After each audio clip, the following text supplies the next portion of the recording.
3 y 6, 2 y 6 en las Islas Canarias. Entramos en la segunda hora del programa, listos para recibir a uno de los autores que más han vendido libros en Estados Unidos y más ha ayudado, ha contribuido al cambio de conciencia que estamos viviendo. Pero antes está ocurriendo un fenómeno increíble que muchos hemos bautizado como la revolución silenciosa. Uno de los lugares es la Puerta del Sol, lo habíamos dicho, habíamos hablado de ello desde el punto de vista de la astrología. Escuchad lo que dice nuestro invitado Vicente Casaña.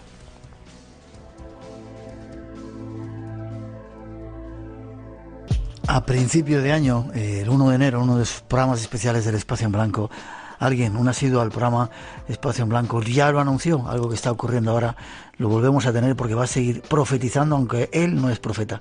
Buenas noches, don Vicente Casaña. Muy buenas noches, Miguel. ¿Dónde iba a decir tienes la bola esa? Mira el futuro tú, cacho mamón. Ya sabes que Galileo decía aquello de que el universo es un gran libro abierto y que solo hace falta saberlo leer, ¿no? Y la astromundial, que es la especialidad de la astrología que se encarga de los grandes ciclos de la historia, de las repeticiones históricas y qué pasa en el mundo a un nivel no personal sino social, histórico-social, pues tiene un poco esas claves. Ya. Bueno, luego te daré las gracias por ese prólogo que has escrito para la última obra que anda por ahí de Otros Mundos. Hombre, gracias a ti y esperemos que sea un éxito como la anterior novela, ¿eh? ¿Qué han dicho los astros? Bueno, yo te lo contaré, que eso es una cosa nuestra. Profetizaste o anunciaste, yo te preguntaba si en Europa, en España, podía pasar algo parecido a lo que había ocurrido en Túnez y en Egipto, esa revuelta popular, eso que aquí llamamos nosotros la revolución silenciosa. Tú me dijiste que sí, que lo habría en Europa y curiosamente llevamos, no sé si una semana viviéndolo en diferentes ciudades de España. El 15M lo llaman, pero sobre todo en Madrid, en la Puerta del Sol, el lugar emblemático. ¿Qué está ocurriendo, Vicente? ¿Qué pasa con esa gente los indignados que se llaman a sí mismos? Sí, yo recuerdo que me preguntaste eso y que te dije, sin duda alguna, ¿no? Y sin pensarlo un segundo, que se extenderían esas revoluciones, porque la gente lo que debe entender, y desde el punto de vista astrológico de la astromundial por lo menos se entiende, es que estamos en una etapa histórica, absolutamente histórica, de la que luego, las posteriores décadas, los libros y artículos y demás hablarán, pues como a lo largo de las décadas posteriores se ha ido hablando de los años 60, de la maravillosa década de los 60, a la que algunos ahora hacen referencia y que encuentran muchos paralelismos. Y es que efectivamente en los años 60 había una conjunción de Urano-Plutón y ahora hay una cuadratura.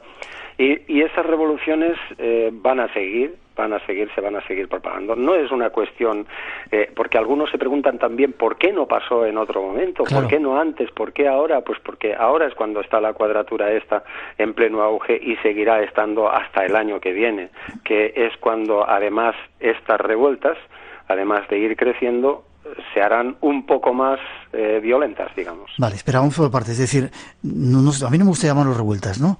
Estas manifestaciones de los jóvenes en la calle, jóvenes y no tan jóvenes en la calle, es algo que está marcado por esa cuadratura, como dices, ¿no? Uh-huh. Ha comenzado en España. ¿Se va a extender al resto de Europa, al resto de los países de Europa, desde tu punto de vista? Sin duda. Igual que me preguntaste que si llegaría a Europa y te dije sin duda, ahora te digo lo mismo, Miguel. Sin duda se va a extender y esto va a durar. Ahora, pues los sociólogos y demás no saben exactamente hacia dónde va a tirar, pero te puedo decir que desde el punto de vista, sin duda, va a continuar esto y se va a alargar hasta el año que viene, que es independiente de las elecciones.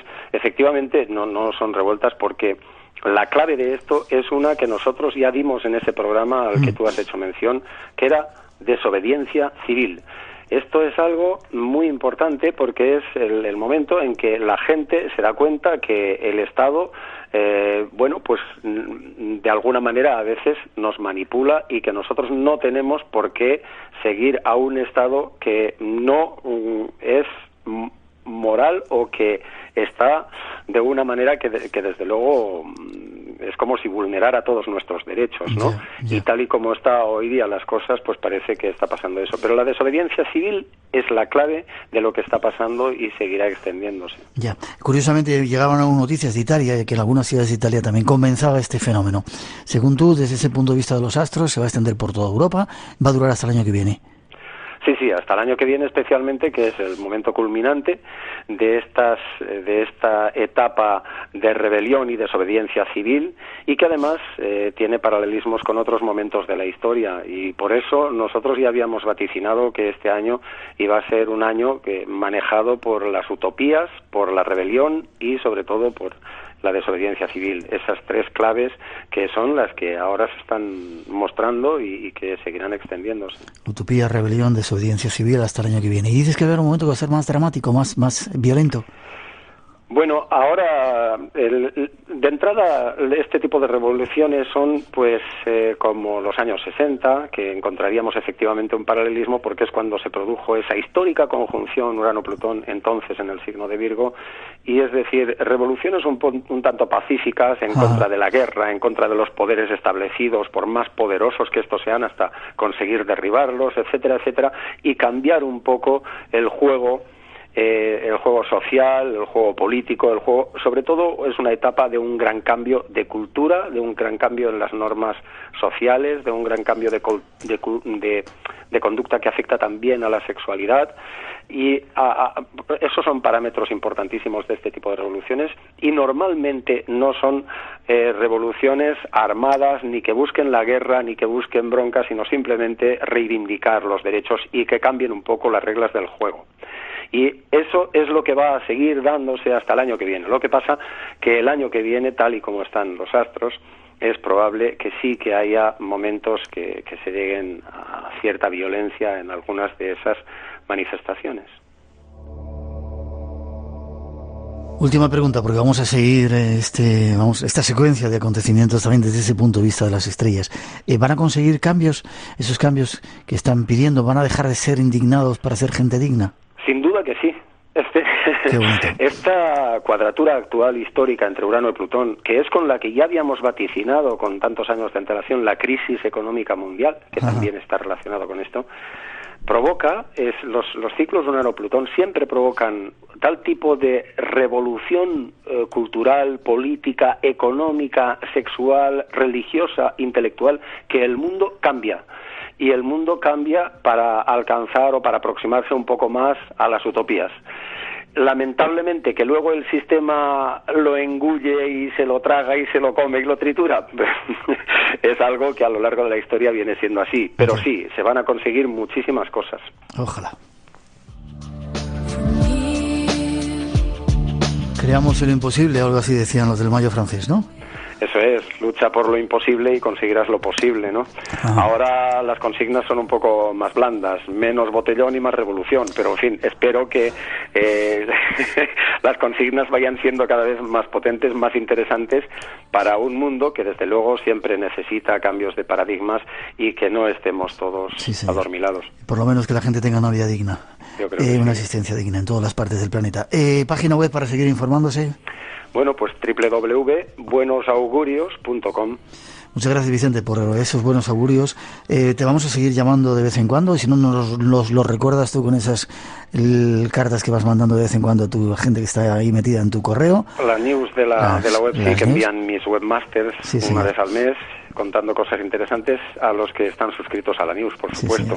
Yo lo recibo. Y muchísimas gracias a ti, Miguel, y muchísima suerte con la nueva novela.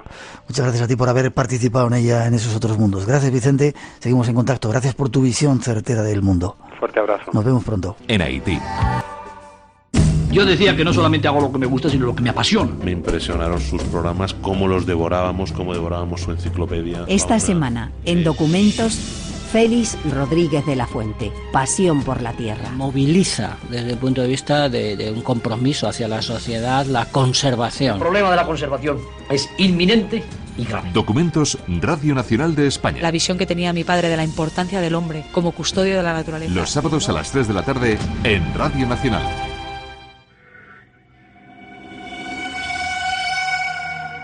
Abre tus sentidos. Un nuevo universo de respuestas te espera. Espacio en Blanco, en Radio Nacional de España, con Miguel Blanco. El misterio continúa.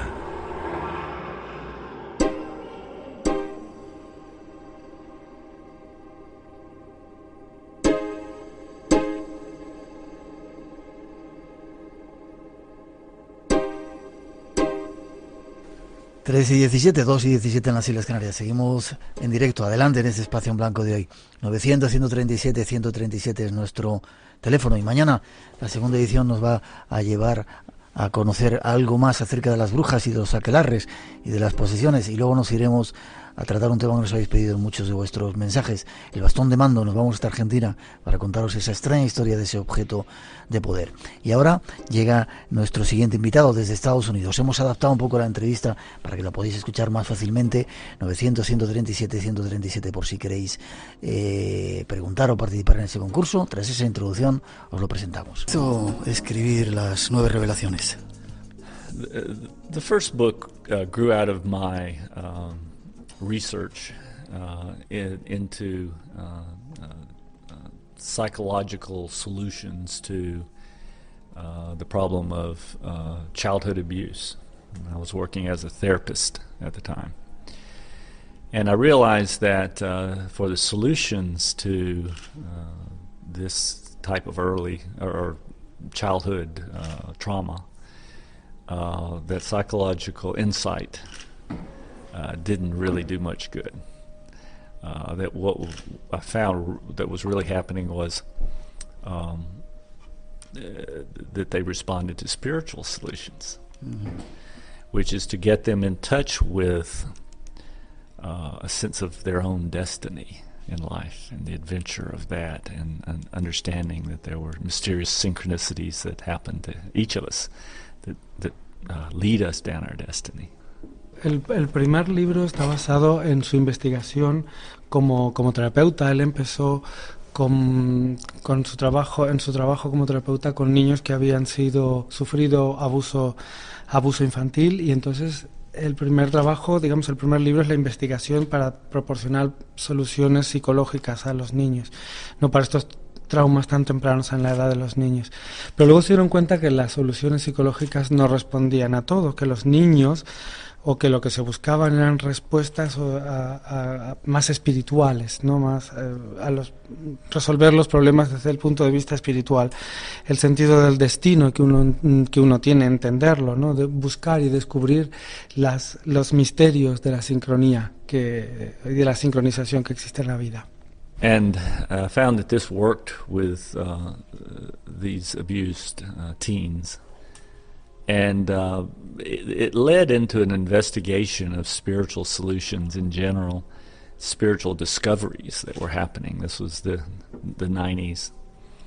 And I realized that that science, the science of psychology, was leading us into a new discussion of a general spirituality, spirituality based on experience. Este trabajo con adolescentes o con niños en la búsqueda de las soluciones psicológicas le dio la posibilidad de empezar a trabajar con estas, como decía, soluciones más espirituales, lo que la psicología en los años 90 llamaba los descubrimientos. La psicología les ha permitido a ellos tener una nueva discusión, un nuevo debate, ¿no? Sobre cómo generar la espiritualidad o cómo acceder a la espiritualidad basándose en la apariencia.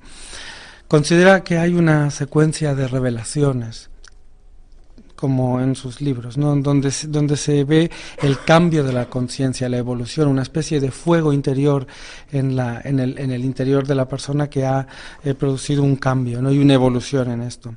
Por eso llegamos a la 9ª revelación, que es el primer libro que publicó de la serie, donde él cuenta su propia descripción de este despertar, ¿no? De cómo se puede producir despertar, de cómo se puede acelerar este despertar basando en una experiencia, en una espiritualidad basada en la experiencia. ¿De dónde surgen esas revelaciones? Well, I believe that these insights are happening spontaneously within human beings. As we develop a greater connection with each other and a greater language to share our experiences. So the first book, of course, was to talk about awakening to the way we are being led through life through mysterious coincidences and an intuitive guidance. The second book, of course, was the 10th Insight about, and this was the time when humanity was awakening to the reality of the afterlife through near-death experiences and their exploration. the science of that, and it was a time when people loved to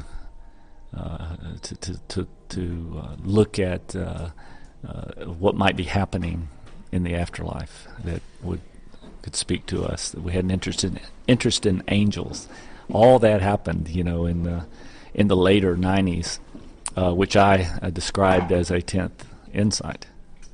Las revelaciones se han producido y se producen en la humanidad de manera espontánea a medida que desarrollamos una mayor capacidad de ponernos en contacto unos con otros, y eso de alguna manera se produce también gracias al lenguaje que nos permite compartir las cosas. Entonces, en el primer libro, que va como por etapas, del primer libro se habla de un despertar, ¿no?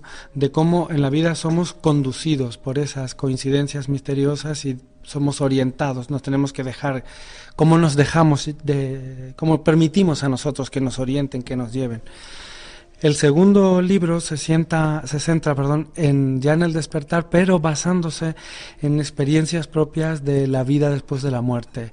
Existe vida después de la muerte. Esto es lo que mucha gente se pregunta, ¿no? Allí estamos hablando de un poco los años 90, donde todo el tema de los ángeles estaba muy, muy desarrollado, que es cuando se publica la décima revelación.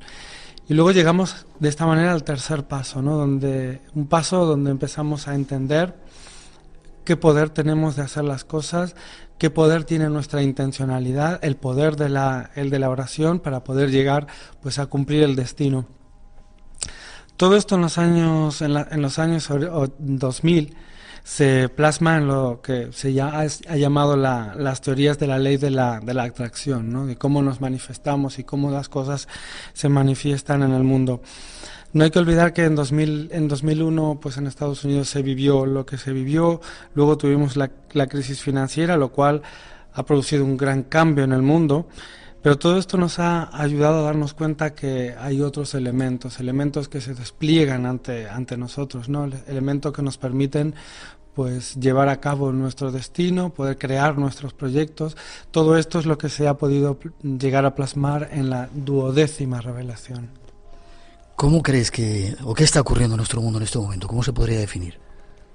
Well, we have two trends operating at the same time. One is a growing culture of corruption and of greed, and also of carelessness. The other is a quiet renaissance marked by what I call integration of spirituality into everyday life. This is the 12th insight that I would argue, of course, it's already occurring out there. And it is characterized in part by the reaction to the corruption, by a return to integrity movement that we see happening out there. This is the first step into a full integration of our spirituality into a new value. Pues veo dos tendencias que se están produciendo en el mundo, que ya están allí en el mundo y que se producen al mismo tiempo. Por un lado, una gran corrupción también desde el punto de vista cultural, avaricia, descuido, despreocupación, por un lado. Y por otro lado, la otra tendencia es el renacimiento, la regeneración de la integridad de la vida. Estas dos cosas, como decía, se están produciendo ya. Pues como característica principal de estas dos tendencias tenemos que hay una reacción de alguna manera a la corrupción. ¿Cómo? Pues volviendo a retomar la integridad de la vida, que es el primer paso para poder vivir una vida completa, ¿no?, de integridad. ¿Él piensa que estamos listos ya para entender o saber cuál es el propósito de nuestra vida? That's exactly what is occurring.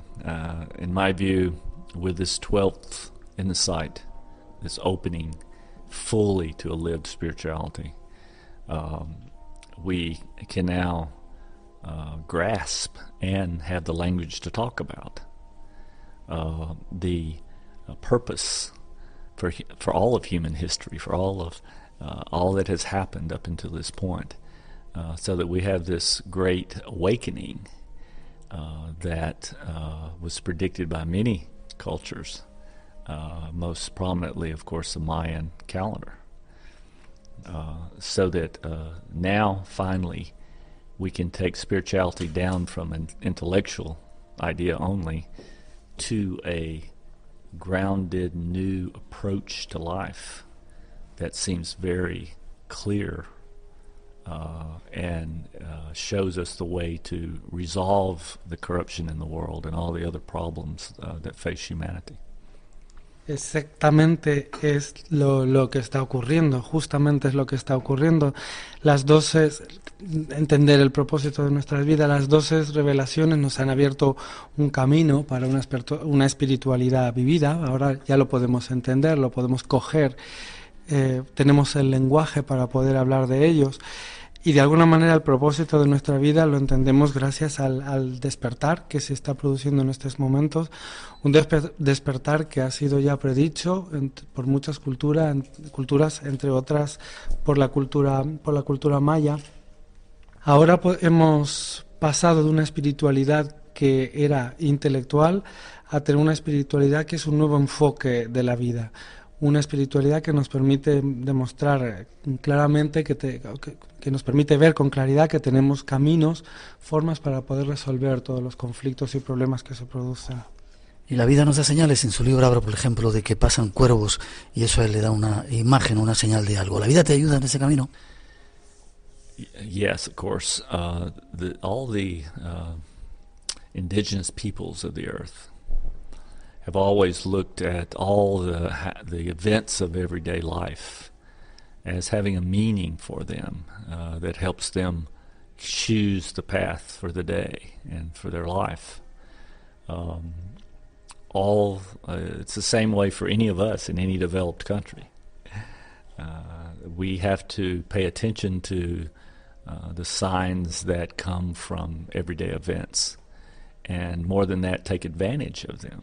Sí, las poblaciones indígenas de todo el mundo pues ven en estos acontecimientos de la vida diaria pues un significado que les permite elegir un camino por el que dirigirse. Y esto es lo mismo que nos tiene que ocurrir o que nos puede ocurrir a nosotros en cualquier país desarrollado. Buscar y estar alerta ante los signos, ante las señales de los acontecimientos de la vida diaria e incluso aprovecharlos.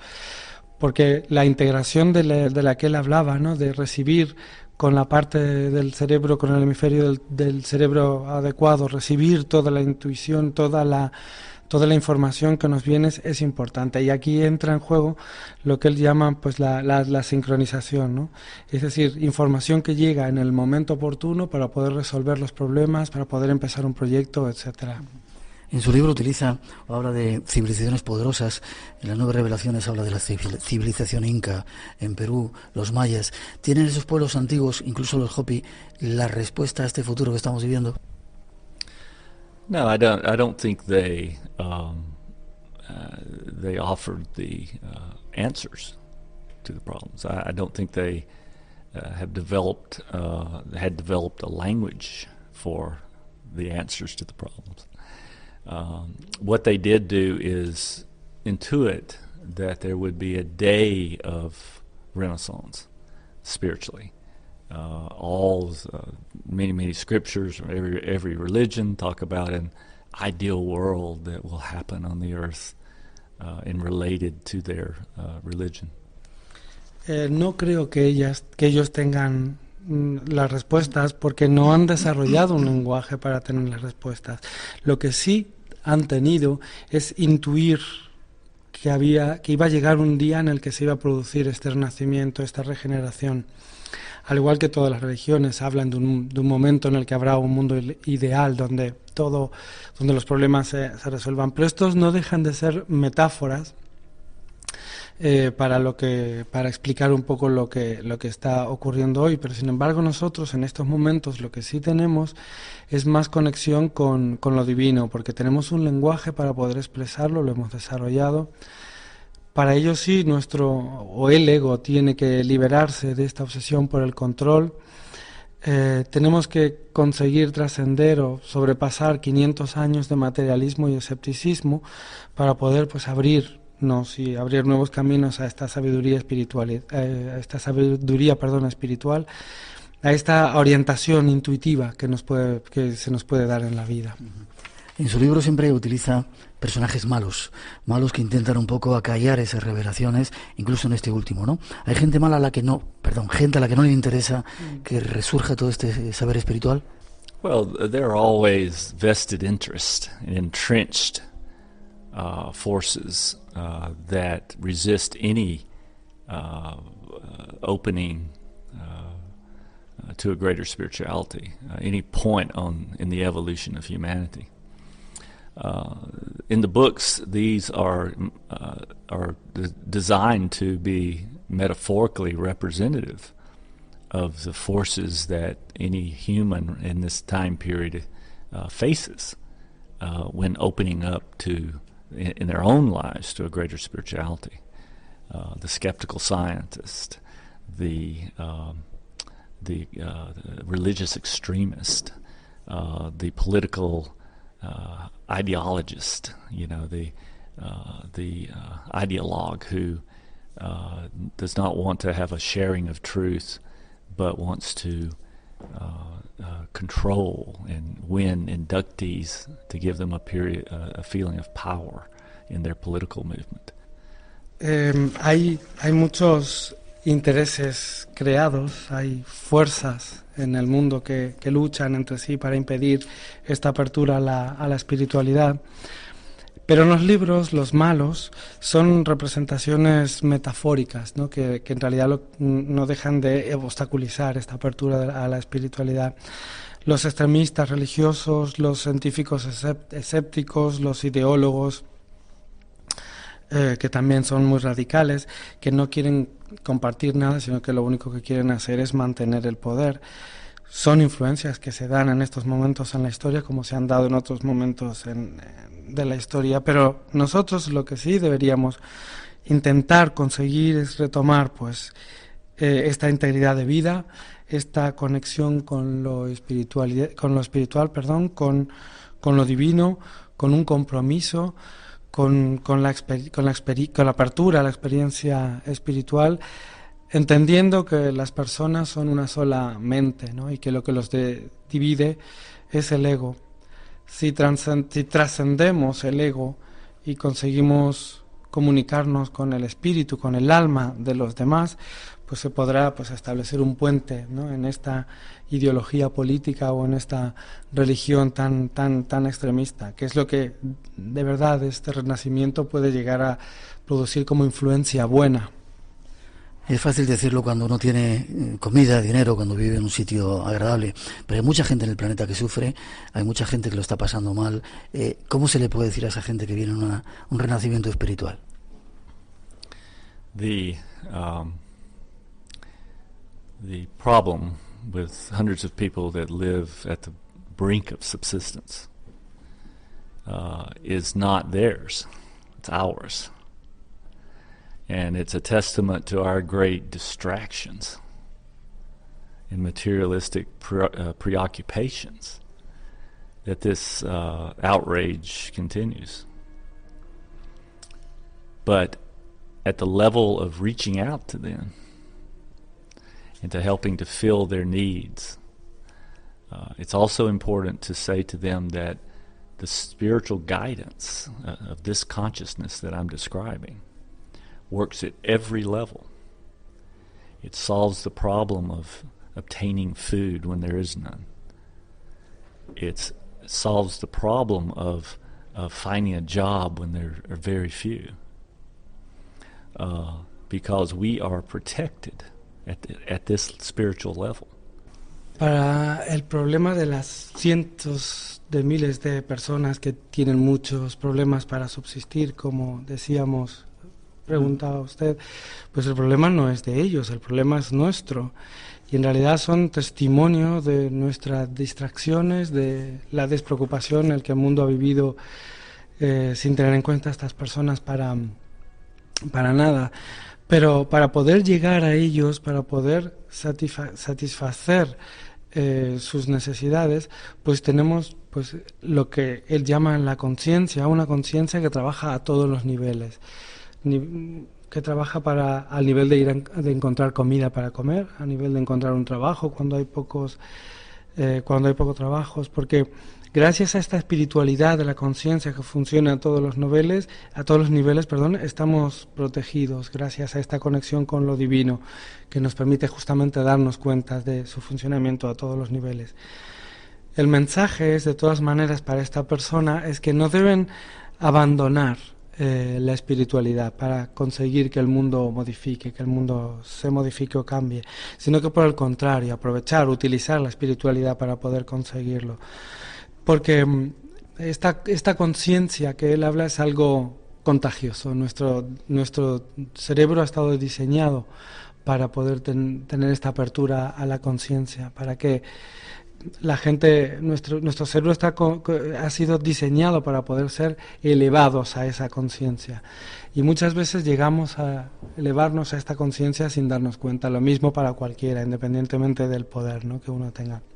La idea sería vivir una vida libre de todo tipo de conflictos, vivir una espiritualidad, no una vida, una espiritualidad libre de conflictos, una realidad que tenga en cuenta todos los aspectos para que desaparezcan los egos, el ego, para poder trascenderlo. Parece que se está creando una especie de red en todo el planeta, una red de la cual formamos parte muchos seres humanos, ¿no? Hace falta un número de gente para llegar a esa masa crítica, como se decía, 144.000, lo nombra en su libro.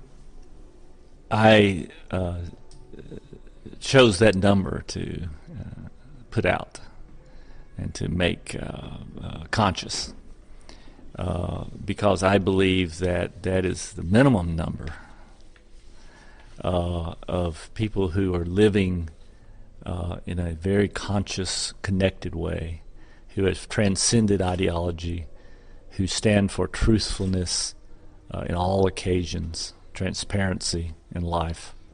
Yo elegí ese número solo para concienciar, para crear conciencia, pero de todas maneras creo que es el número mínimo necesario de personas que deben vivir seguramente justamente esta conciencia, una conciencia de trascender todo tipo de ideología para poder llegar a la veracidad y a la transparencia en la vida, y que es una influencia positiva para todo el mundo. Pero bueno, vamos a ver.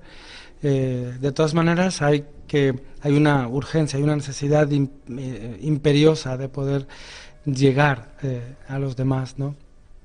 De todas maneras, y podrá acabar la corrupción. De todas maneras, hay cosas que ya estamos viendo que se producen en este sentido, como por ejemplo lo que ha ocurrido en los países árabes o lo que ha ocurrido con Japón después del terremoto, el sentimiento que se produce entre la gente, ¿no?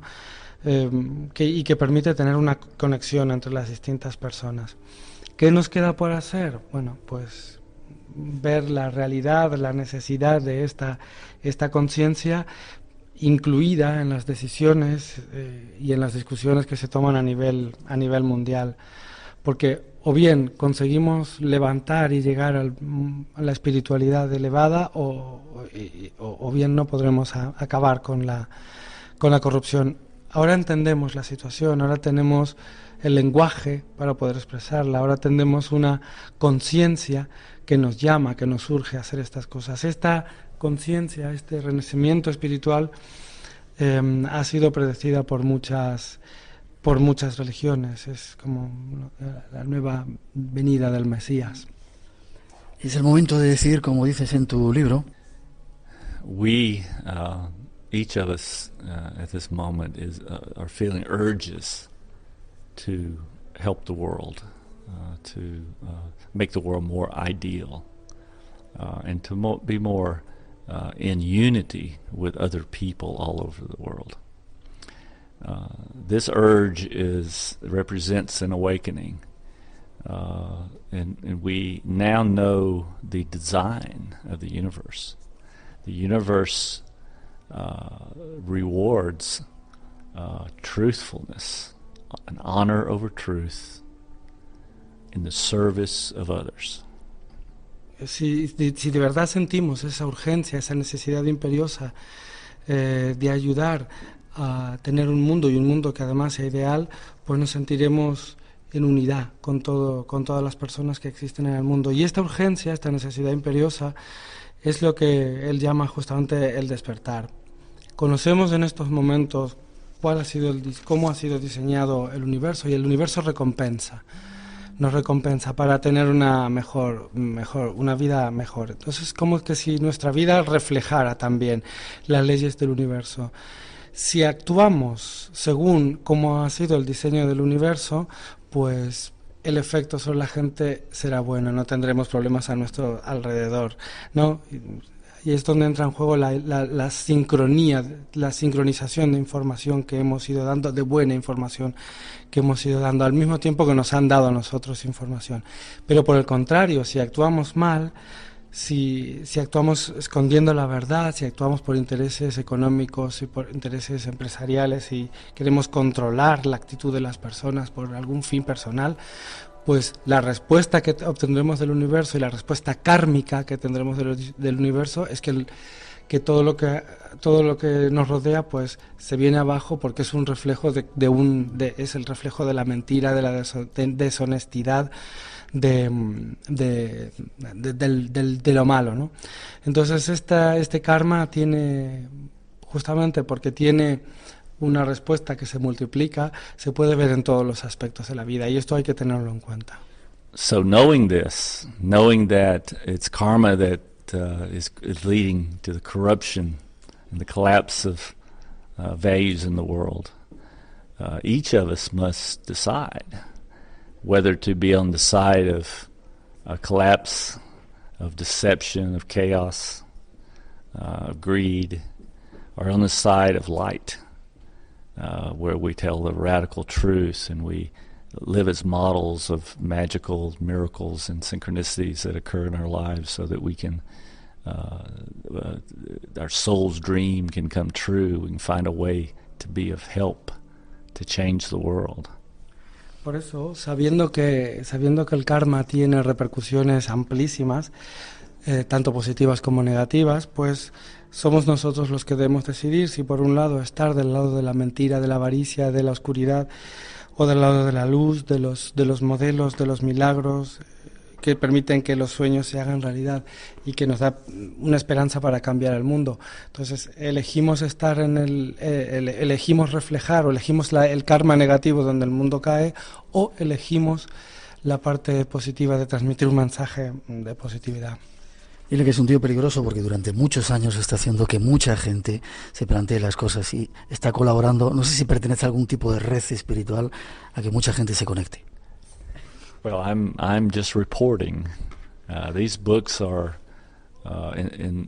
offering insight into what's already happening out there to us, the urges we feel. And this is the clarity I believe we're reaching, which is to really begin to live our spiritual values and shape our lives and be mindful of when we stray from these values, and make truth and service the new value. Pues él no inventa nada, él simplemente está informando sobre lo que ha ocurrido, sobre cosas que pasan ahí, sobre cómo vivir los valores, sobre cómo tener conciencia plena. No es nada nuevo, es información de lo que está pasando. Última pregunta, ¿estuvo en Monte Sinaí en Egipto? Yes, all these power places, Sedona, Mount Sinai, the Stonehenge, the Grand Canyon in the U.S., forests here in Europe, magical, all represent a power. By virtue of being there, we get to experience this greater spiritual consciousness indwelling within us. So these are places where we can find examples of how this feels. The 12th Insight. Sí, ha estado en el Monte Sinaí, pero en otros sitios muy muy potentes como Sedona, como Stonehenge en Inglaterra, como los bosques en Europa, como el Gran Cañón del Colorado, que son representaciones, lugares donde el poder está muy representado, donde poder tener una experiencia profunda de esa conciencia que nos habita. En las 12, en la 12ª revelación, que es verdad, es una historia, es una novela artística, pero también es una explicación de un camino hacia la conciencia. Todos nos movemos, todos caminamos hacia la conciencia. Cuanto más rápido lleguemos, pues mejor será. Es un camino que nos puede ayudar a salvar el mundo, un camino de experiencia además gozosa. Gracias por su presencia, por su trabajo y por ayudarnos a conectar en esa red. Well, you're quite welcome. I very much enjoyed the interview. Espacio en Blanco, en Radio Nacional de España, con Miguel Blanco.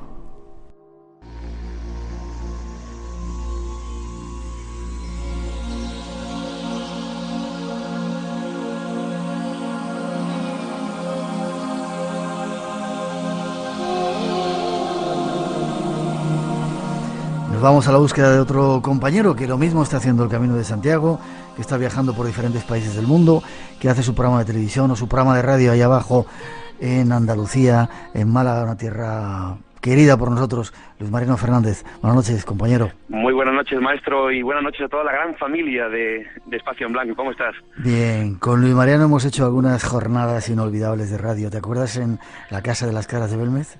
Desde luego, cómo no recordar aquellos momentos, aquellas 2 noches, ¿no? Yo creo que algo histórico en la radio, la investigación, no sé si alguna vez se volverá a repetir, pero desde luego con todos los amigos que estuvimos allí aquellas madrugadas, con todo lo que vivimos y todo lo que contamos, noche histórica, desde luego en la radio española. Me sigue poniendo, mira, me pone la carne de gallina. ¿Te acuerdas cómo se inundó todo de ese olor de María? Sí, además tuvimos la fuerte sensación, creo que todos los que estábamos allí prácticamente esa noche, que la conciencia, la esencia, el espíritu, llamémosle como queramos, algo de María estaba allí presente, y además creo que para bien, porque no había cosa que más le agradara a ella. Y fíjate, Miguel, que ya han pasado 7 años, ¿no? Prácticamente desde que nos dejara, ¿no? No hay cosa que más le agradara a ella que sus chicos, que nosotros estuviéramos allí investigando, contando, preguntándole, haciéndole compañía. Sí, señor. En definitiva. Desde el respeto, como lo hicimos, que en compañía de sus hijos fue una noche inolvidable. Habrá que montar más, Luis Mariano, ¿eh? Claro que sí, cuando quieras. Ya te contaré unos cuantos planes más que tenemos. Pero tú ya la estás liando, ¿no? Te has liado la manta a la cabeza y vas a organizar un congreso. Estoy a tope porque, como tú decías, estoy llevando 2 programas semanales en la tele, el de radio. Acabo la temporada a finales de junio. Vamos a intentar programar para que te vengas un programa en directo a mis enigmas favoritos y puedas presentar tu nuevo libro. Y ahora, pues, ya ultimando los preparativos de un simposio, el primer simposio en Málaga, Enigmas y Misterios, así lo hemos llamado. Tú sabes que siempre ando organizando cosas, jornadas. El pasado año 2001, 2002 y 2003 organicé también el primer, segundo y tercer Congreso Nacional Periodismo del Misterio, y siempre ando pues organizando cositas. Ahora el próximo sábado, 28 de mayo, en un famoso hotel de Málaga, en el Paseo Marítimo, pues vamos a congregarnos y concentrarnos allí un montón de gente que, bueno, que por lo que tengo entendido por la persona que lo está coordinando, va a venir gente de toda España, ¿no? Tenemos 6 conferencias, 6 ponencias, además de presentar oficialmente la revista Avalon del compañero Alberto Fernández de Sevilla. Se va a regalar un ejemplar a los asistentes, así como 2 DVDs del programa de edición de lujo de mis enigmas favoritos. 6 conferencias, yo creo que súper interesantes. Si quieres se las resumo. Por favor, dinos. En 2 minutos. Empezamos por la mañana con la doctora María José Puche, que es una colaboradora habitual del programa Mis Enigmas Favoritos. Ella ha titulado su conferencia Caminando hacia el 2012. ¿Qué te voy a contar yo a ti y a los oyentes, Miguel, que no se haya dicho ya sobre el 2012? Va a aportar su experiencia personal y efectivamente vamos yendo hacia ese cambio de conciencia que yo creo que es necesario para el planeta de la humanidad.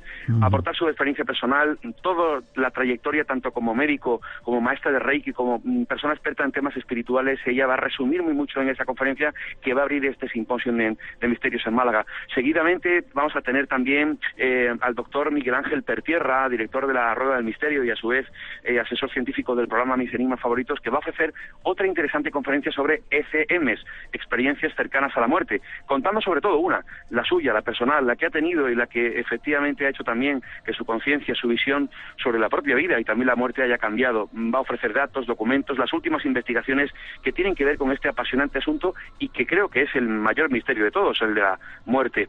Y para ultimar el mediodía, otro tema bien diferente y también interesante, la conferencia se titula Vivimos en casas sanas, todo lo que tenga que ver con el Feng Shui, la geobiología, las energías. Fíjate, Miguel, qué importante, ¿verdad? El vivir en Siendo un hogar, tú también lo has tocado muchas veces en tu programa. Estará con nosotros también uno de los máximos expertos en España, Carlos Espinosa, investigador, profesor, escritor, alguien que conoce muy bien este asunto y que con él vamos a concluir al mediodía este simposio. Y hay más para por la tarde también, ¿no? Sí, por la tarde tenemos otras 3 conferencias. Abrirá Óscar Ortega, uno también de los mejores astrólogos que tenemos en España, las grandes preguntas en astrología, ¿no? El cómo efectivamente poder explicar, el cómo utilizar de alguna forma la astrología en nuestra vida diaria, ¿no? Conferencia interesante. Por la tarde, después de Óscar Ortega, estará con nosotros 2 muy buenos amigos que tú bien conoces y también la audiencia, Jordi Fernández y José Manuel García Bautista, vendrán de Sevilla para hablar de víctimas del misterio, de casas encantadas. Contaremos algunas historias, seguro que muchos de los asistentes tendrán los vellos de punta porque van a traer pues las últimas investigaciones que han acometido sobre algunas casas encantadas en la capital hispalense, en Sevilla. Y para cerrar el simposio, otro buen amigo común, Miguel, que ha participado varias veces en tu programa, también en el mío, investigador, reportero, escritor, creo que uno de los mejores investigadores OVNI que tenemos en España, José Antonio Caravaca, y él nos va a hablar de un caso que ha investigado por activa, por pasiva, que se trae nuevos datos, que además sé que va a ser una especie de comparativa con las piedras de Ica. Hablamos de un caso que ocurrió el 16 de julio de 1996 en un pequeño pueblo de Jaén, en Los Villares, el encuentro cercano que tuvo aquel jubilado Dionisio Dávila y que posteriormente lo ha tenido en diversas ocasiones, que investigó JJ Benítez, Lorenzo Fernández y Iker Jiménez. Un caso muy conocido, pero hay nuevos datos, nuevas informaciones. José Antonio no ha dejado de ir al lugar y de entrevistar a Dionisio Dávila porque sé que han sucedido nuevas historias y nuevas sorpresas. Y con esa conferencia concluiremos este simposio, cuya información, Miguel, para todos los Espera amigos... un segundito, que ponemos un poquito de música para que tomen lápiz y papel por si quieren informarse. Vale, y perfecto. es una pena que no podamos estar allí porque no me gustaría perdérmelo. Aguanta un segundo. Venga. 28 de mayo has dicho en Málaga. Sábado 28 de mayo. ¿Forma de contacto o más información? Sí, mira, yo no soy muy amigo, Miguel, de dar teléfonos en antena. Si te parece, damos una página web, mejor, que es la mía, la del programa de televisión y de radio, que es www.luismarianofernandez.com, muy fácil, www.luismarianofernandez, todo junto, .com. Ahí encontrará la información del simposio y la forma de contactar y de asistir. Una pena que no podamos estar ese día 28 de mayo, aunque igual te damos una sorpresa. Y prepárate que hay planes ahí en los que vas a estar involucrado. A tu disposición, Miguel, como siempre, y oye, muchísimas gracias por la oportunidad que me brindas de poder ofrecer esta información en el programa. Ahí estamos para lo que quieras. Fuerte abrazo, chato. Fuerte abrazo, maestro. Hasta luego. Buenas noches. Mira qué música te hemos preparado para presentarte. ¿Cómo estás, tocayo? Muy bien, muchas gracias. Miguel Zorita, un placer que estés con nosotros. Hacía tiempo que estaba echándote la vista, el ojo detrás de ti. Es un placer que estés aquí. Cronista, estuviste más en el programa otra vez y nos hemos visto en algunos sitios, no me acuerdo dónde fue. Sí, estuve una vez hace ya años hablando de reliquias. Sí. Me acuerdo más que era el cumpleaños de Natalia Sotillos, que me invitaste a tarta y todo. ¿Ves? Casi siempre hay tarta. Tienes que haber traído tarta. Te vuelvo a mirar. Licenciado en Bellas Artes por la Universidad Complutense de Madrid, cronista, escritor, pintor. Has hecho varias exposiciones por ahí, ¿no? Sí. De hecho, estoy ahora con una medias, preparándola. Sí. ¿Das clase también? No sé si se puede decir. Haces documentales, tío. Eres como un hombre del Renacimiento, ¿no? Ya, es que me gustan muchas cosas y me puede la pasión con estos entusiasmos que de repente descubres un tema que crees que tiene mucho filón y que, bueno, que puede resultar interesante también para los demás y nada, al final pues acaba uno metido en 1000 embolados. Ya. Y lo que sí he escuchado que tienes una forma de redescubrir la historia, que hay mucho por redescubrir en nuestro mundo, ¿verdad? En nuestro país. Claro, y además nos tenemos que dar prisa, porque es una cultura que se acaba. El mundo rural, por ejemplo, en España, que es un drama, es porque están desapareciendo los pueblos a marchas forzadas. Y hay un montón de saberes, de cultura, al fin y al cabo, que está en manos de muy pocas personas, porque además... Gente mayor, ¿no? Claro, y gente mayor que su información no está ni en la nube, ni en... todo eso, nada, está en la tradición oral.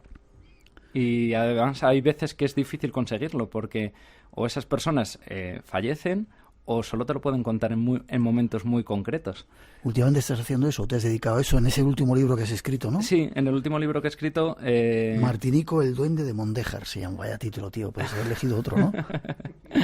Bueno, la verdad es que es el núcleo protagonista de toda la historia, pero alrededor de él hay toda una serie de personajes, de tradiciones, de culturas, de ritos, que tiene mucho que ver con el mundo de los pastores, con el mundo de la agricultura, con esa cultura rural que no siempre ha estado muchos años como mal vista, denigrada por el mundo de, pues eso, el consumismo, de todas estas cosas. La gente de los pueblos no tienen ni idea, tal. Y en realidad nos transmiten una visión del mundo fantástica, además de que se acerca mucho a estos temas sobrenaturales, con bastante razón en muchos casos, también muy poética, del respeto a la naturaleza, el respeto a los niños, a los ancianos. Deberíamos volver un poco la mirada hacia ese tipo de cosas, ¿verdad? Yo creo que es muy práctico, que en el momento en el que nos encontramos de nuestra historia es importante recuperarlo, claro. Vale, esta noche vamos a intentar hacerlo. Y además te has metido a un proyecto arqueológico de la ciudad de Caracas. Sí, bueno, es que me han metido, digamos. Sí, eso lo dejamos para el final, ¿te parece? Vale. Y que no se enfaden los oyentes. Al final seguramente hablaremos de ello. No te enfades tampoco tú, Elena.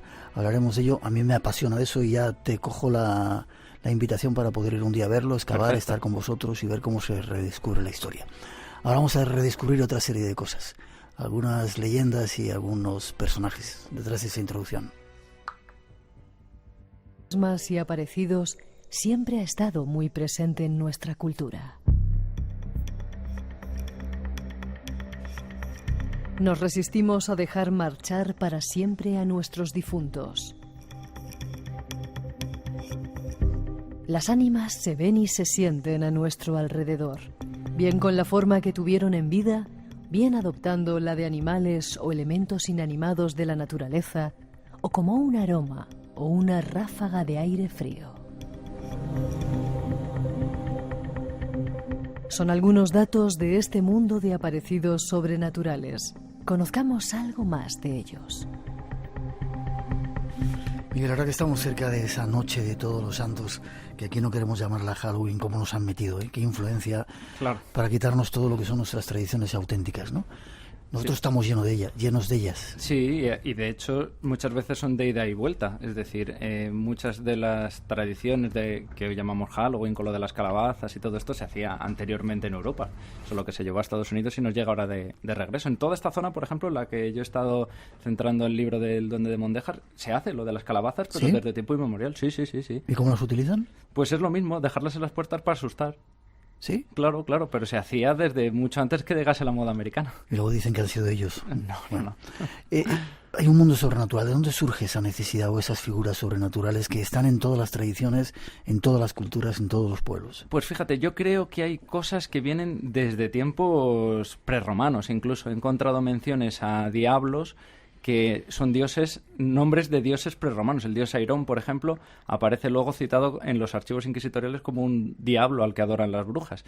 Pero luego hay muchas cuestiones que son también o bien por fenómenos naturales o bien por sucesos extraordinarios que tienen una explicación muy difícil. Ahora que hablábamos de los muertos, por ejemplo, entre Mondéjar y Brea de Tajo sucedió un episodio... Provincia de Guadalajara. Mondéjar es de Guadalajara y Brea ya es de Madrid.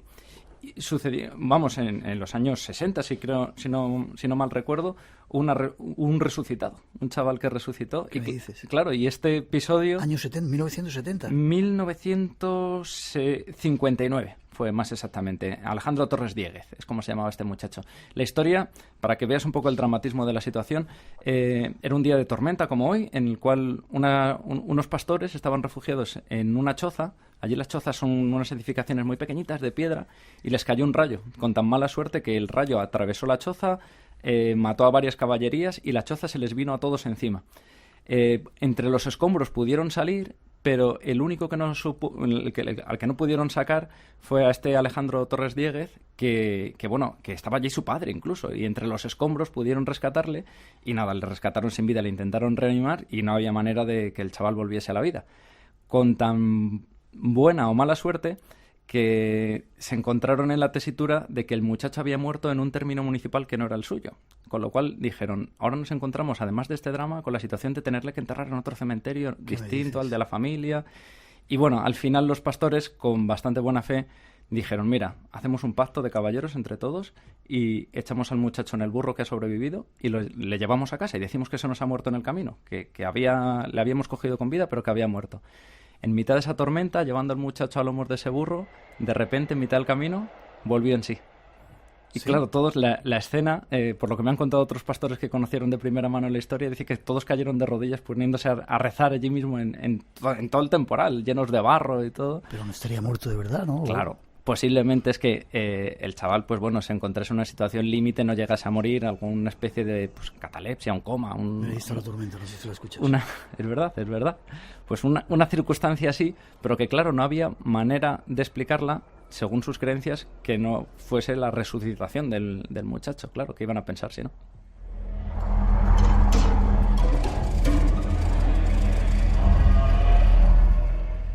Y es curioso porque, como te decía, en casi todos los sitios creen en ese tipo de cosas, que la muerte se anuncia, ¿no? Ahí decíamos perros que aúllan, un muerto que te mira, búhos, etcétera, etcétera. Incluso esto influye crea tabús, incluso en la gastronomía. En Brea de Tajo hay una tradición muy curiosa, un tabú, en realidad, con las gachas. Las gachas es un alimento así muy invernal, de ahora, de noviembre, de diciembre, de todas estas fechas, que es una especie como de puré, digamos, ¿no?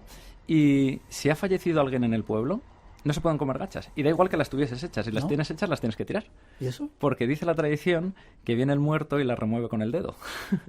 Bueno, en realidad, yo creo que eso esconde detrás es una especie de creación que ha hecho pues el inconsciente colectivo. Vaya usted a saber que en realidad se basa en un recuerdo del latirismo. Es que las gachas se hace con harina de almorta, que si las comes en exceso, si basas tu dieta solamente en la harina de almortas, te intoxicas por una sustancia que tienen las almortas, que es ese tubérculo con el que se hacen. ¿Sí? Y es una manera que tiene la tradición oral de decir, cuidadín con las gachas, no os paséis, porque pueden ser peligrosas. Y han introducido ahí el elemento sobrenatural de que vienen los muertos y que hacen todo este tipo de cosas para que la gente tenga cuidado.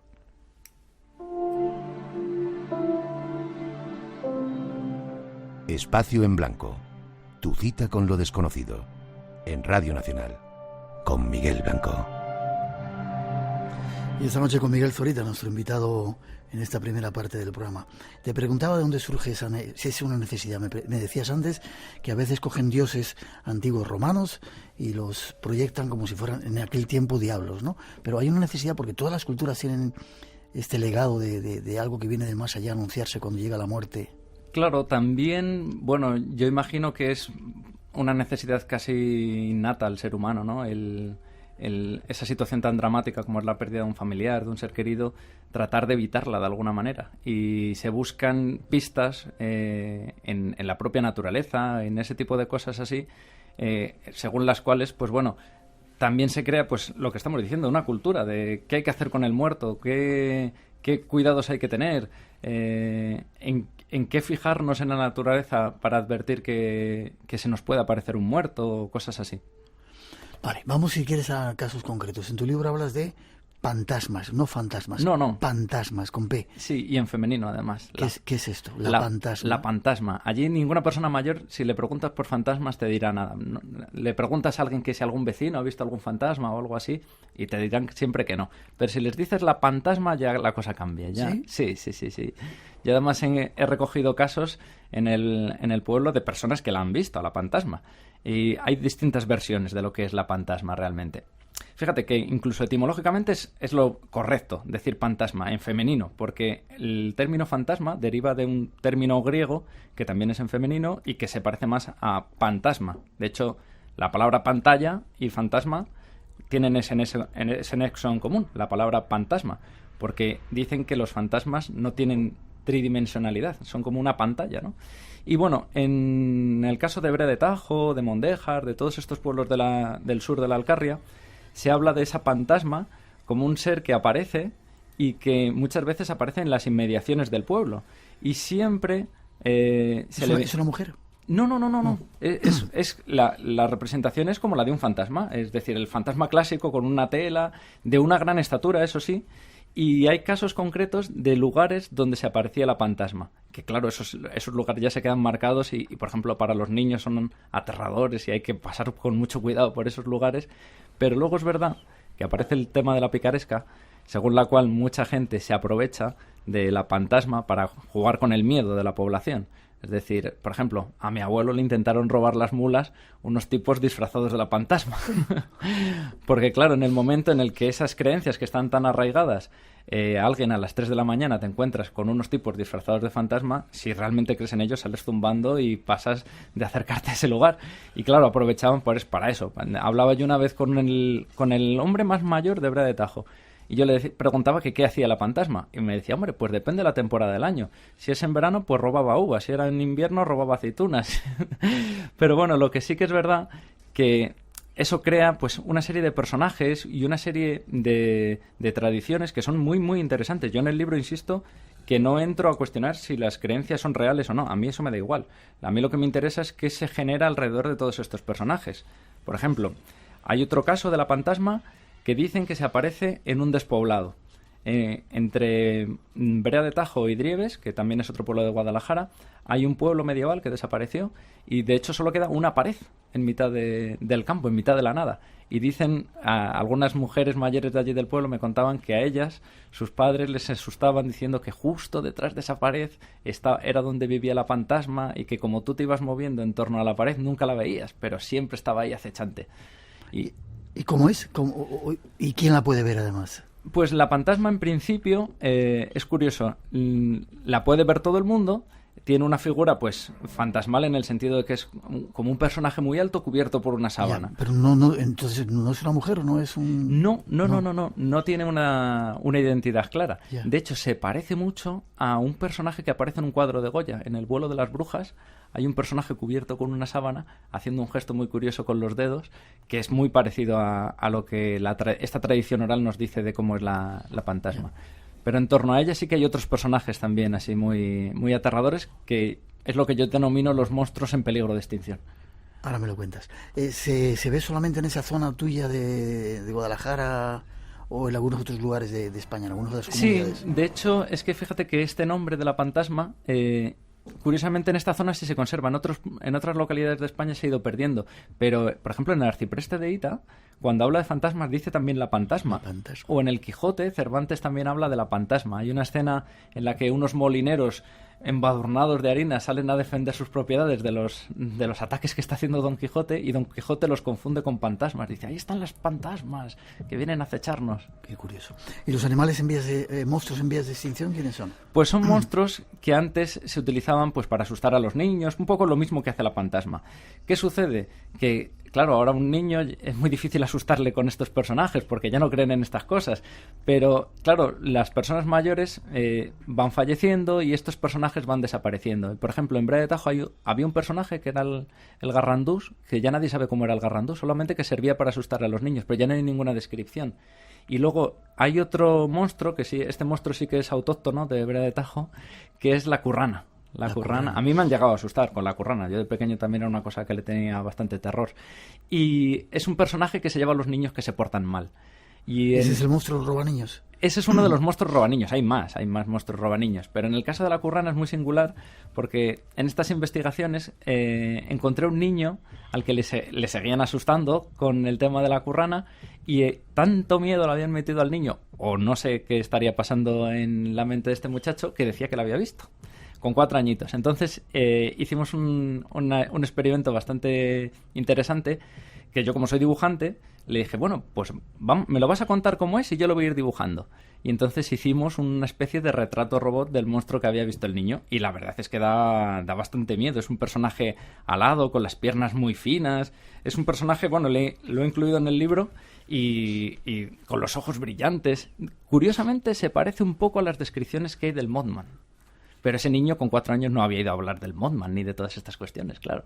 ¿Y el robaniños quién es? Y los monstruos robaniños, por ejemplo, la currana sería un monstruo robaniños, pero luego hay otros monstruos que se utilizan para prevenir los peligros a los niños, es decir, para que los niños no se acerquen a un pozo. Por ejemplo, hay en algunos pozos, por ejemplo, el dios Airón, este dios prerromano del que hablábamos, habitualmente la tradición indígena decía que vivía dentro de los pozos. Pues en esa zona, en Mazuecos, que es otro pueblo, también se les decía a los niños que había que tener cuidado porque en los pozos vivía una especie de monstruo que hacía que el agua les llamase. Es decir, que aunque tú no quisieses, no te podías acercar al pozo porque el agua te atrapaba. Y se acababan tirando. Y acababan absorbiendo a los niños al interior del pozo. Pero luego, por ejemplo, había otros personajes Como por ejemplo el tío sangrero, que el tío sangrero era una cosa como aterradora, que se llevaba a los niños para chuparles la sangre y venderla y hacer todo este tipo de cosas, que en el fondo era una manera de prevenir que los niños no andasen solos por la calle, que desconfiasen de las personas desconocidas, de todo ese tipo de cosas, que en el fondo es lo que digo, va creando una cultura de cómo comportarse, cómo dirigirse a los demás, en qué lugares andar, a qué horas andar y qué horas no andar. Qué curioso. ¿El chico de Mondéjar quién era? Pues el chico de Mondéjar es, fíjate, tiene hasta un nombre específico dentro de estas cosas del folclore, que sería un personaje paremiológico. Esto que parece tan raro, seguro que los oyentes lo van a entender rápido. Los personajes paremiológicos son aquellos de los que hablamos habitualmente, las expresiones, pero en realidad no sabemos quién son. Mateo el de la guitarra, Perico el de los palotes, Rita la cantaora... Pero que luego, si uno tira del hilo un poquitín y hace una indagación histórica, descubres que existen. Rita la cantaora, hay fotografías de ella, era una señora que vivía en Carabanchel. Pues bien, en Brea de Tajo, a los niños, cuando se están empezando a quedar dormidos, se les dice, vamos a la cama, que viene ya el chico de Mondéjar. Y yo decía, ¿quién demonios era el chico de Mondéjar? Porque además, cuando más dormido te vas quedando, van haciendo referencias. Ya viene por el portillo blanco, ya viene por el camino, ya viene... Como que cada vez se va acercando más según se va quedando dormido el niño. ¿Para meterle miedo? No, en realidad esto no... El chico de Mondéjar no es un personaje que dé miedo. Es un niño que te está indicando que te estás quedando dormido. Que eso lo he encontrado en otros pueblos, por ejemplo, dentro de estas cosas de la tradición oral. En Herreruela de Oropesa, en Toledo, también encontré un caso que decían que era un niño que se llamaba Fernandito. Y se supone que Fernandito es un niño muy pequeñín que le sale a los niños de las orejas cuando se están quedando dormidos. Y los padres lo ven, pero el niño que se está quedando dormido no. Entonces es un indicativo de que el niño se tiene que ir a la cama. Y se les decía eso, venga, que ya está saliendo Fernandito. 900, 137, 137, hablando esta noche de esas culturas que ojalá no terminen nunca. Seguimos dando más datos de ahora duendes. Detrás de esa introducción, nos vamos con ellos.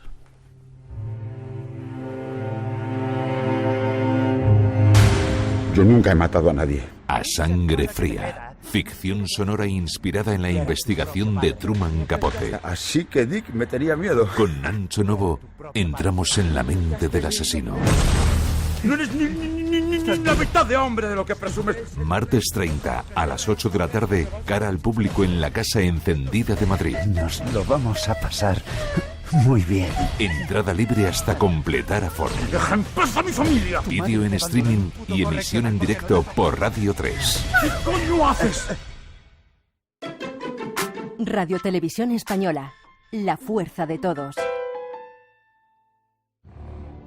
Halloween, que no me gusta para nada. El truco o trato, ¿de dónde viene? Dice, ¿de América o de Europa? Ah, ya me pierdo. Reconozco mi ignorancia, no lo puedo confirmar. Aquí lo llamamos la noche de los difuntos, ¿verdad? Sí. Claro. O Samaín. Exactamente, si ya hablamos de la tradición celta, claro. Vale.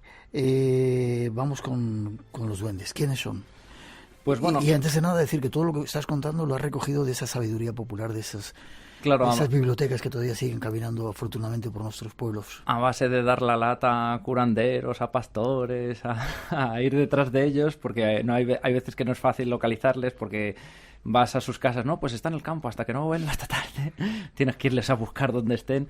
Pero claro, que en el fondo, la definición que tú has hecho es buenísima por eso, porque es que tienen un saber único y que se muere esa generación y se acaba para siempre. Y como no se recojan libros, en programas como el tuyo, desaparece y se acabó. Y no sabemos ni recetas, ni canciones, ni conjuros, ni cosas de estas.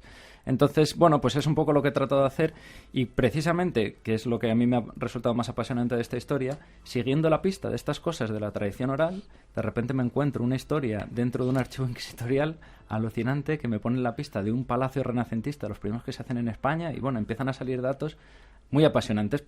Con este caso que te decía, por ejemplo, del chico de Mondéjar. Yo me puse un poco cabezón ahí intentando buscar de dónde salía esta expresión y gracias a Fermín Mayorga, que es un verdadero experto Estuvo la semana pasada en nuestro programa, creo, sí. Sí, sobre el tema inquisitorial me dijo, yo que tú miraría por estas cosas del Archivo Histórico Nacional, de hecho algunas veces he coincidido con él allí, y resulta que metiendo un poco esas palabras clave de Mondéjar, posiblemente podría ser un duende, me encuentro un proceso inquisitorial de 1760 en el cual se indaga sobre una niña de ese pueblo, que ya era una adolescente, ya tenía 18 años cuando se inicia ese proceso inquisitorial, que dice que ha visto un duende con forma de niño, es decir, que podría encajar bastante en este tema de la expresión de la leyenda del chico de Mondéjar, en un palacio abandonado que había en Mondéjar. Claro, esto nos pone en la pista de que si esto es así, esa tradición se había mantenido, ese conocimiento se había mantenido 2 siglos y medio en la tradición popular. Eso en la tradición oral, generación tras generación, había ido pasándose esa historia del duende.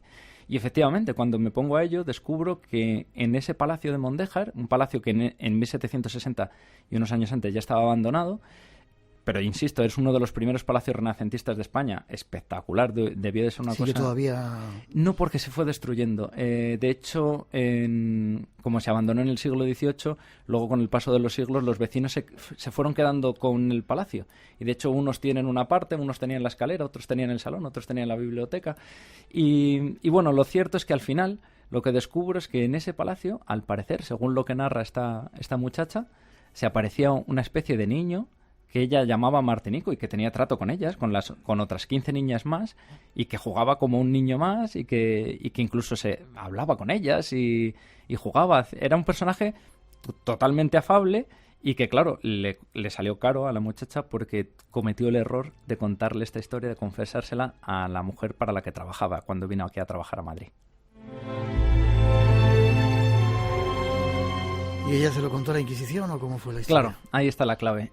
María Medel, que es como se llamaba esta niña, vino a trabajar a Madrid como sirvienta y cuando estaba trabajando para la mujer de Alejandro Villacorta, que era una especie de funcionario de Hacienda, se lo cuenta. Y esta mujer, como había oído a los predicadores de la Inquisición decir que había que denunciar a todos los vecinos que hablasen de cosas raras, no se le ocurre mejor cosa que denunciar a esta muchacha. Y a partir de ese momento, lo que hace la Inquisición es investigar en secreto a todo el pueblo de Mondéjar. Que es fascinante la historia porque, claro, de hecho ellos hacen jurar a esta mujer, a María Teresa Murillo, que es la denunciante, que a partir de ese momento tiene que mantenerse en total silencio y que no puede decir nada de las investigaciones que están haciendo. Y compinchados con el párroco de Mondéjar en ese momento y con el comisario de la Inquisición de Pastrana, que es otro pueblo cercano, se dedican a recopilar datos de todos los vecinos, cómo son, dónde viven, características físicas, dónde están las familias que se han ido del pueblo, qué familiares se han quedado allí, e incluso cómo es el palacio, que eso es lo interesante también, porque después de toda esa sesuda investigación, en la que el inquisidor de Pastrana, ya digo, va contrastando los datos que él recopila en el pueblo con lo que la muchacha ha contado, llega a la conclusión que la chica no está mintiendo. Que hay un Martinico. Él dice que no puede demostrar que lo que está diciendo la muchacha sea falso. Y así se lo transmite a la Inquisición, y el fiscal de la Inquisición, cuando contrasta los datos y ve ese informe de Manuel Sánchez Balbacil, que es el comisario que lo investiga, determina que como aquello no tiene explicación, que se convierta en archivo secreto y clasificado a la Inquisición y que nunca más se vuelva a hablar del tema. ¿Y a la niña no le hicieron nada? No pudieron hacerla nada porque no había tampoco de qué acusarla. Menos mal.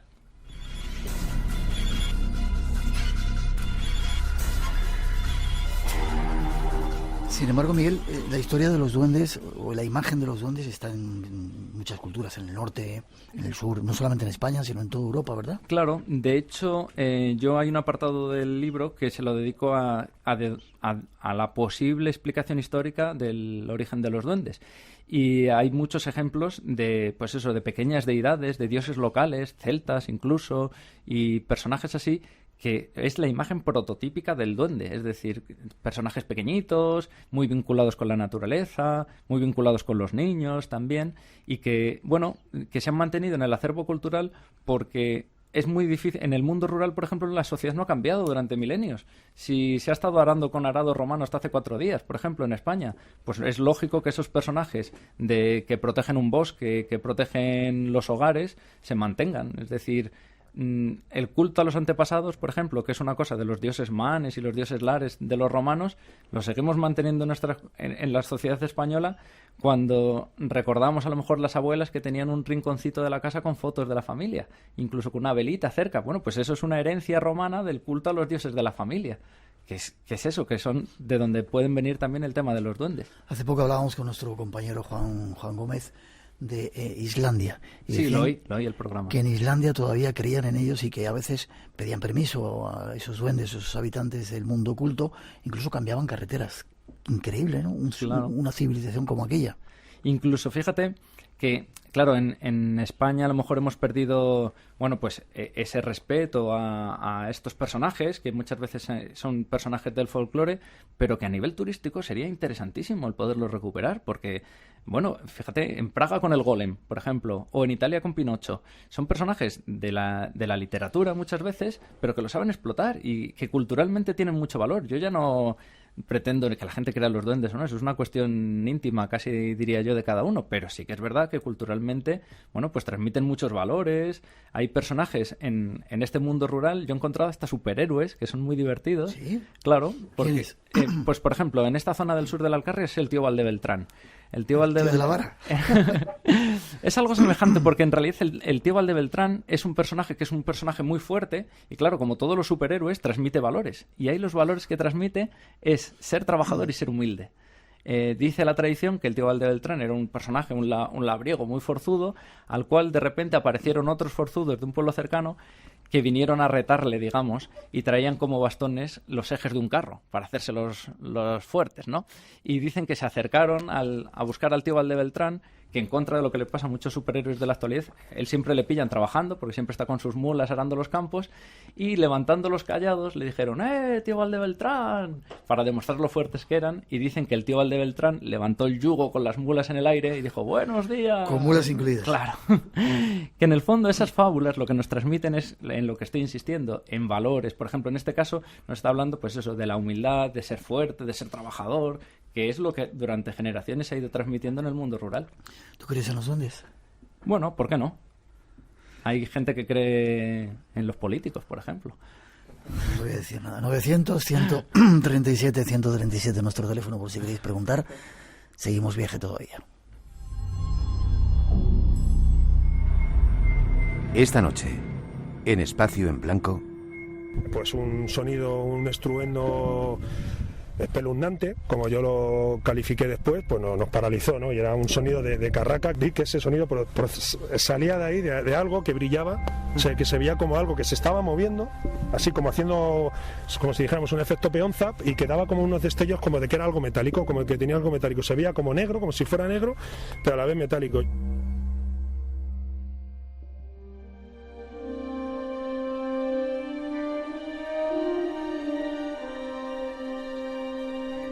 Entremos en otro mundo, el de los curanderos. Sirva como homenaje a Colin Bloyd, sanador británico, y a nuestro compañero de televisión española Juan José Plans, esta información que ellos mismos nos ofrecen, sacada del programa de televisión española Fuerzas Ocultas. Buenas noches. Del cuerpo humano no lo sabemos todo. Aún nos guarda muchos secretos, y poderes, y fuerzas, y energías. A ellas también quieren llegar, o intentan llegar los sanadores, por medio de lo que dicen su ciencia espiritual, tamizada por la razón. Sepamos cómo actúan. El ser humano es mucho más que un cuerpo físico. Hay que tomar en cuenta su espíritu, su alma, toda la energía sutil alrededor de su cuerpo, donde más probablemente hay las causas de las enfermedades del cuerpo físico. Yo confío en que los espíritus deleguen en mí sus poderes para que yo pueda transmitirlos. Entonces, pido consejo al espíritu y pongo en marcha el proceso curativo. Ejemplos de sanadores. Colin Bloyd, que estuvo alguna vez en nuestro programa británico, americanos, están en todos los sitios. Y bueno, homenaje a Juan José Plans, que nos metió también en este mundo con Fernando Jiménez del Oso, este mundo apasionante en el que estamos, ¿verdad, Miguel? Efectivamente, y además es lógico, porque en realidad los curanderos son como botánicos de primera línea, por ejemplo, es decir, personas que están muy en contacto con la naturaleza, que en el mundo rural, en esta cultura de la que hoy estamos hablando, es evidente, porque en pueblos que, ya digo, no están muy lejos en este caso de Madrid, pero que hasta hace 4 días era bastante difícil que llegase un médico en condiciones, pues no había más remedio que echar mano de los conocimientos prácticos de la naturaleza, si no querías que tu hijo se muriese, por ejemplo. Ya. Entonces era inevitable recurrir a los curanderos, es que no había otra cosa, no había otros médicos. Y sus raíces quizá vienen de eso que hablamos aquí a veces, chamanes y ese tipo de gente. Sí, claro, porque además es la prueba empírica, es decir,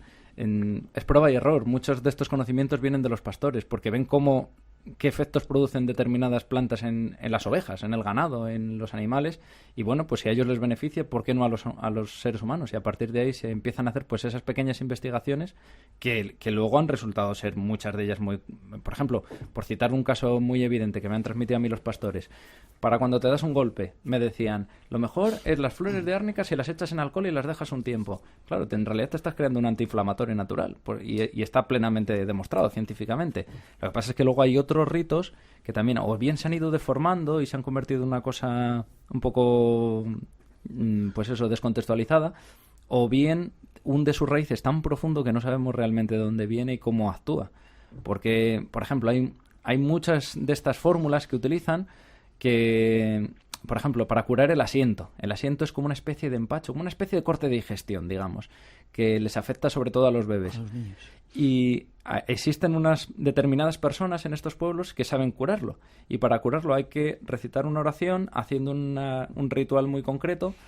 Y para conocer esa oración, por ejemplo, yo conozco esa oración porque me la han transmitido y si yo te la quisiese transmitir a ti, tendríamos que esperar a Viernes Santo a las 12 del mediodía. Si no, no tiene efecto. Si no, yo pierdo los poderes y tú no los llegas a coger. Viernes Santo. Efectivamente. Entonces, esa tradición es interesantísima porque, claro, a mí me la ha transmitido una persona, pero yo no sé si en todos los pueblos tienen la misma oración.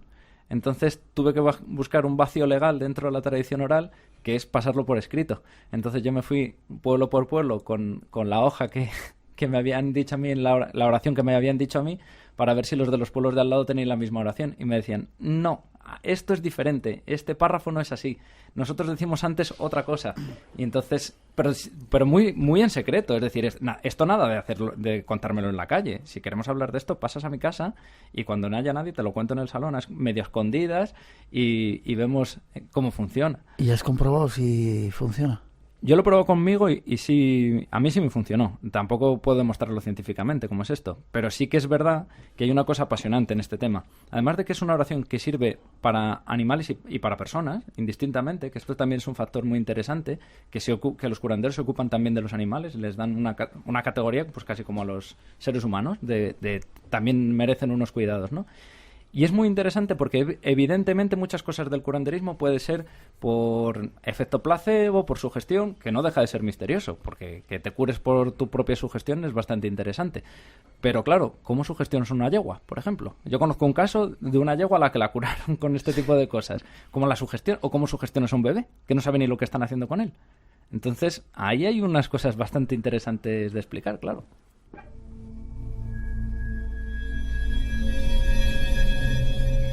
Espacio en Blanco. Tu cita con el misterio en Radio Nacional. ¿Y eso de la gracia qué es, Miguel? ¿O qué era? O no sé si se ha perdido. No, bueno, de hecho, yo lo sigo diciendo cada vez que alguna amiga mía se queda embarazada, le digo, si sientes algún ruido extraño, si sientes como que el niño ha llorado, por Dios no se lo digas a nadie, que le haces perder la gracia al niño. ¿Sí? Claro, en estos pueblos lo que se cuenta, la gracia es como una especie de... digamos como de una especie de superpoder, ¿no? Que nace un niño con superpoderes. En este caso es un superpoder que te evita el contagiarte de la rabia, incluso poder curar la rabia, ¿no? Y dicen que se produce cuando un niño en el vientre materno llora. Que esto, bueno, científicamente pues es bastante complicado de explicar, ¿no? Pero dicen que si la madre siente que el bebé llora y no lo dice, el niño nace con gracia, o con la gracia entera. Porque si lo cuenta, nace con media gracia. Si nace con gracia entera, puede curar a otros niños. Y si nace con media gracia, solo se puede curar a sí mismo. Y yo he conocido personas que viven todavía que me dijeron, pues sí, mi madre cuando yo iba a nacer se lo dijo a una vecina y perdí yo la mitad de la gracia. Y otro caso, una mujer que su marido nació con gracia Y de hecho era un hombre que ha sido pastor toda la vida y me lo reconocía. Y es un tipo con los pies muy en la tierra, nada de estas creencias. Y dice, a mí no me ha mordido un perro en la vida. Y fíjate que he tratado con perros por mi trabajo permanentemente. Y perros que venían corriendo hacia mí, que otros pastores salir corriendo porque veían que se nos echaban encima. Y de repente a 2 o 3 metros parar los perros en seco y no atacarme. Y este hombre, curiosamente su mujer, cuando se quedó embarazada, sintió, y ella me lo contaba, y dice, sí, yo sentí como un ruido, como algo que se movía en mi interior, y dice que se lo comentó a su suegra, le dijo, oye, mira, me ha pasado esto durante el embarazo, es peligroso y tal. Y dijo, pero ¿por qué me lo cuentas? No me lo tenías que haber contado, le has quitado la gracia al chiquillo. Y su hijo, que le conozco, es una persona que tengo mucho trato con él, nació con media gracia nada más. Es curioso porque también en ese ambiente se creía o se cree mucho en el mal de ojo. Vamos a escuchar un fragmento que nos has mandado. Lo escuchamos. Si hay cosas que a lo mejor no es verdad, pero sí, mi hermano era de eso y tuvieron que ir a Mazueco, no, Álvarez. Había uno que la curaba y llegó mi padre andando, entonces que no había coches, andando, y le llegó y le dijo, sí, tiene el mal de ojo. El mal de ojo. Ya puede usted ir deprisica si quiere ver con vida, que se muere.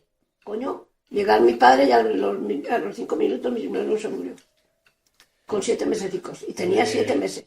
A lo mejor sales con él, ¡uy, qué bonito! ¡Uy, qué! Y le echas mal de ojo. Tú tampoco creo que te das cuenta. Ellos sí creen en el mal de ojo. Sigue funcionando, siguen creyendo en él. Nuestra sociedad ha abandonado ya un poco ese... Yo conozco algún caso que dicen todavía que hay una mujer, por ejemplo, no voy a decir el nombre evidentemente, que tiene el poder de echar el mal de ojo. Porque hay veces que el mal de ojo, se supone, dice esta tradición, que se echa involuntariamente. El mal de ojo se le llama así porque es como una especie de ataque que haces a través de la visión. Cuando una persona mira con cierta envidia, con cierto recelo, sobre todo a los niños, les pueden echar el mal de ojo. Los niños son como más débiles ante el mal de ojo, ¿no? Y por eso les afecta más. De tal manera que había amuletos, cositas así para que despistar, sobre todo campanillas, cosas que sonaban para que la persona que echa el mal de ojo se despiste y no mire con tanta atención al niño. Porque si le echa el mal de ojo al niño, pues como en este caso que nos contaba esta mujer, podía llegar a morir. Que bueno, yo evidentemente...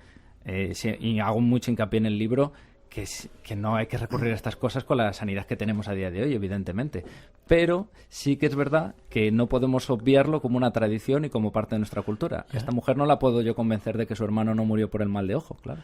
Pero lo curioso es que había entonces gente que era capaz de curar el mal de ojo con algún rezo, ¿no? Pues por ejemplo con esta oración. Con la oración esta que te he dicho antes, que se transmite de esa manera, tú sabes si la persona enferma está enferma por mal de ojo o por otra cuestión. De hecho, hay un caso de una niña que pensaron, conozco a la niña y tal, no voy a decir el nombre evidentemente, pero que pensaron que era por mal de ojo, le hicieron la oración y el remedio que pusieron no funcionaba y dijeron ni es por la enfermedad, ni es por el asiento, que es lo que estamos pensando nosotros, ni es por el mal de ojo. Y al final era una peritonitis. Sí. Sí, y llegaron a ese diagnóstico, varias curanderas. ¿Has conocido alguna en ese periplo por el mundo rural? Sí, ¿Todavía? Sí. ¿Siguen existiendo? Sí, de hecho es en lo que yo insisto. Esto está todavía en las personas mayores y los jóvenes muchas veces no recurren a ello porque no lo conocen. Es decir, chavales que son grandes lectores de Harry Potter y su abuelo se sabe un conjuro que se transmite de padres a hijos generación tras generación, pero los mayores piensan que a los jóvenes no les interesa y los jóvenes por desconocimiento no recurren a los mayores. Y eso se pierde. Y claro, está en un vacío local que se termina perdiendo. Por eso yo con este libro he intentado un poco pues eso, rescatarlo para no perder estas cosas tan chulas. Vale. ¿Y crees que ese tipo de seres, no sé si la diferencia entre sanadores y curanderos hay alguna, tienen algún tipo de don? ¿Es solamente un conocimiento heredado o hay algo más? ¿Tienen poderes? Claro, de hecho ellos hablan que la gracia puedes nacer con ella o la puedes transmitir también. Pues por ejemplo, con esto que os digo de la oración, esos poderes curativos se pasan y corren peligro si no se hace el ritual bien. Es decir, un curandero puede traspasar sus poderes a otra persona, a un discípulo, pero siempre con siguiendo unas pautas. De hecho, fíjate, ahora que estamos en el medio radiofónico, el tema de la palabra es súper interesante, que ya no solo la tradición oral, muchas de estas cosas se mantienen solamente de padres a hijos, de boca a boca, sino que muchas cosas de las curaciones es diciendo, hablando. De hecho, en la propia Biblia sale, cuando el centurión le dice, solo con una palabra tuya bastará para sanarme. Por eso, porque confiaban que con el hablar ya podías curar a alguien. En 3 minutos nos cuentas, casi terminando, ahí está nuestro homenaje a ese mundo rural y a esa cultura que ojalá no se pierda nunca, gracias a ti y a unos cuantos que hay por ahí recuperándola. Caracas. ¿Qué es Caracas? ¿Qué estáis haciendo? Pues Caracas es un proyecto interesantísimo a nivel arqueológico, ya se sale de todo este tema del folclore, evidentemente, pero bueno, es la búsqueda de una ciudad perdida, la ciudad perdida de Caracas, que se tenía constancia de ella a través de... Se pensaba que era Guadalajara, ¿no? Fue una de las ubicaciones. Hasta el año 2016 había pues bastantes ubicaciones porque no se sabía el lugar exacto. Y finalmente un equipo arqueológico capitaneado por Emilio Gamo y Javier Fernández Ortea descubrieron la ubicación real. Es decir, ya no había duda. Con georradar, con todos los medios técnicos y profesionales de estas cuestiones, descubrieron que en las proximidades de Drieves, Drieves, que está también al sur de Guadalajara, ya, pues eso, en las orillas del río Tajo, ese yacimiento que los vecinos conocían desde antaño y que incluso había leyendas también de que era ese lugar tesoros, ¿no? De tesoro, se encontró un tesoro, de hecho, en 1945 allí, que está en el Museo Arqueológico Nacional. Pues ahora tenemos la alegría de haber descubierto esta pieza clave del pasado, que es curioso que está sosteniendo el posible futuro de estos pueblos. Hay que recordar que estos pueblos están en peligro de desaparición porque, pues bueno, la gente marcha a las ciudades y queda, pues eso, no hay industria, no hay cómo sostener estos pueblos, y ahora parece que ese pequeño aliciente, esa ciudad perdida, ese yacimiento arqueológico puede ser el acicate para el futuro. ¿Se pudiera ver? Sí, lo que pasa es que todavía los restos no están visibles porque... Estáis trabajando en ello, ¿no? Claro, estamos trabajando en ello. Yo participo allí como dibujante, tengo la gran suerte de poder trabajar con ellos. Y bueno, dentro de poco saldrán los resultados de la segunda campaña de excavación que hemos hecho este 2018. Y aparecen, bueno, pues eso, ya restos increíbles de pues una ciudad con todas las de la ley, con su acueducto, sus termas. Qué apasionante.